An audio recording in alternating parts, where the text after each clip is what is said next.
ನಟ ಸೈಫ್ ಅಲಿ ಖಾನ್ಗೆ ಚಾಕು ಇರಿತ ಕೇಸ್ಗೆ ಸಂಬಂಧಪಟ್ಟಂತೆ ಆಸ್ಪತ್ರೆಗೆ ದಾಖಲಾಗಿ ಚಿಕಿತ್ಸೆಯನ್ನ ಪಡಿತಾ ಇದ್ರು. ಇಂದು ನಟ ಸೈಫ್ ಅಲಿ ಖಾನ್ ಡಿಸ್ಚಾರ್ಜ್ ಆಗ್ತಾರೆ ಅನ್ನುವಂತಹ ಮಾಹಿತಿ ಇತ್ತು. ಆದರೆ ನಟ ಸೈಫ್ ಅಲಿ ಖಾನ್ ಇಂದು ಡಿಸ್ಚಾರ್ಜ್ ಆಗಿಲ್ಲ. ಇನ್ನು ಸೈಫ್ ಆರೋಗ್ಯದಲ್ಲಿ ಚೇತರಿಕೆ ಆಗ್ತಾ ಇದೆ. ಮುಂಬೈನಲ್ಲಿ ಲೀಲಾವತಿ ಆಸ್ಪತ್ರೆ ವೈದ್ಯರಿಂದ ಈ ರೀತಿಯ ಮಾಹಿತಿಯನ್ನ ನೀಡಲಾಗಿದೆ.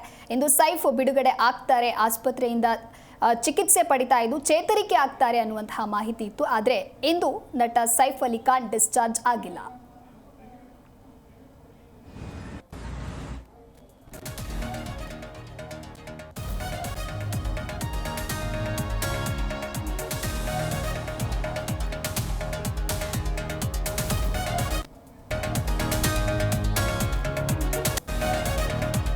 ನಟ ಸೈಫ್ ಅಲಿ ಖಾನ್ಗೆ ಚಾಕು ಇರಿತ ಕೇಸ್ಗೆ ಸಂಬಂಧಪಟ್ಟಂತೆ ನಟ ಸೈಫ್ ಅಲಿ ಖಾನನ್ನ ಆಸ್ಪತ್ರೆಗೆ ದಾಖಲಿಸಿ ಚಿಕಿತ್ಸೆಯನ್ನ ನೀಡಲಾಗ್ತಾ ಇತ್ತು.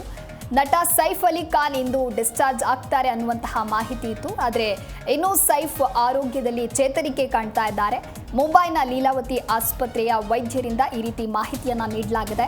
ಇಂದು ಸೈಫ್ ಬಿಡುಗಡೆ ಆಗುತ್ತಾರೆ ಎನ್ನಲಾಗಿತ್ತು. ಆದರೆ ನಾಳೆ ಸೈಫ್ ಅಲಿ ಖಾನ್ ಬಿಡುಗಡೆ ಆಗಲಿದೆ ಎನ್ನುವಂತಹ ಮಾಹಿತಿ ಲಭ್ಯವಿದೆ.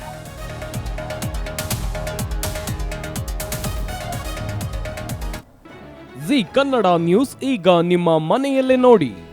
ಎಲ್ಲ ಕೇಬಲ್ಗಳಲ್ಲಿ ಈಗ ಲಭ್ಯ. Sun Direct 292, Jio TV 1334, U digital 162, city cable 51, GTPL 17, Abhishek cables 821, Rockline telecommunication 51, Shri Basaveshwara number 60, Vinayaka digital number 53, in digital number 896ರಲ್ಲಿ. ನಿಮ್ಮಿಸ್ತದ ಜಿ ಕನ್ನಡ ನ್ಯೂಸ್ ನೋಡಿ ಆನಂದಿಸಿ.